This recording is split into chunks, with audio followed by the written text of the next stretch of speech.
Welcome back. This is Marc Rudov, branding advisor to CEOs and author of 3 books for CEOs. You can get those books at markrudov.com/books. And of course, all my videos are at markrudov.tv. You remember on October 17th, we all heard about the Al-Ali hospital in Gaza. Israel was accused of bombing it, and within minutes they knew that 500 people were dead.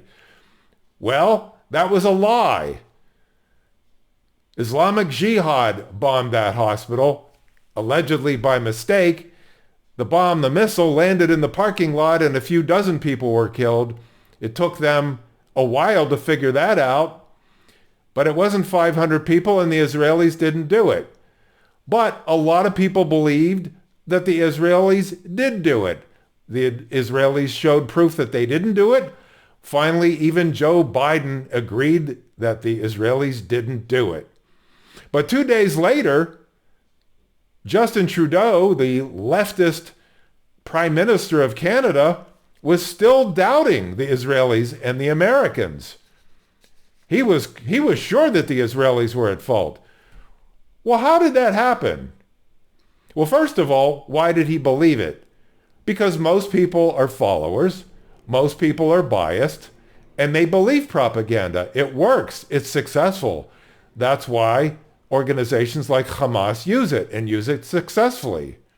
It turns out that Hamas has mainstream media photojournalists embedded with it. In fact, when they massacred 1,400 Israelis on October 7th, these journalists were there recording all of it. We had journalists working for the New York Times, Reuters, AP, and CNN. All of these organizations now are disassociating themselves with these journalists. Oh, we didn't know anything about this. We didn't know anything about this. They weren't helping. As you can see on the motorcycle, there's a woman in a red top. She's been being carried away by the terrorists because she's now a hostage. And you can see by the 2 red arrows, 2 guys are filming all of it. Isn't that great? They didn't help her. They're just documenting it. And over on the right, you see 2 guys on the left with the gray hair. That's Yahya Sinwar, mastermind of the October 7th massacre. He's giving a kiss to Hassan Aslaya, a freelancer with AP and CNN. This is pretty disgusting, isn't it? But this is why so much of what you're hearing from Hamas, in fact, I would say that everything you're hearing from Hamas is a lie. But they have backup. They have journalists working for them. I explained in the last 2 videos how propaganda got started. Edward Bernays, Sigmund Freud's nephew, the master of the science of public relations and propaganda. The Nazis learned it from him, and the Arabs learned it from the Nazis. I explained all of that. Go watch the video. I'm not going to repeat it here. But what's interesting is Edward Bernays did not create the word propaganda. As an etymologist, one who loves the origin of words, I know the origin of propaganda, and I thought I would share it with you.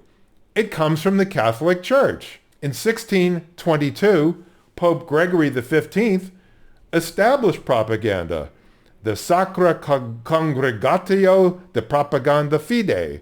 It's an organization for disseminating the faith. And in fact, in Rome, there's a street called Via Propaganda. And there's a little McDonald's sign there on Via Propaganda. That's where the word comes from. But now propaganda has a negative, pejorative connotation because most of the propaganda we know about is negative, is destructive, such as the propaganda saying that Israel killed 500 people on October 17th. All the retaliation from Israel is considered slaughter. But the massacre of Jews on October 7th, just a walk in the park. No big deal. You see demonstrations on college campuses all over the place. And there's a lot of Jew hatred, as I've reported before, from what I call the Poison Ivy League. They're all guilty of disseminating Jew hatred propaganda.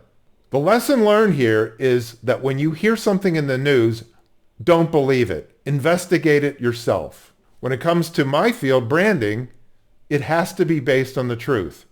If you're interested in branding without propaganda, come to me, Marc Rudov, at marcrudov.com. Until next time.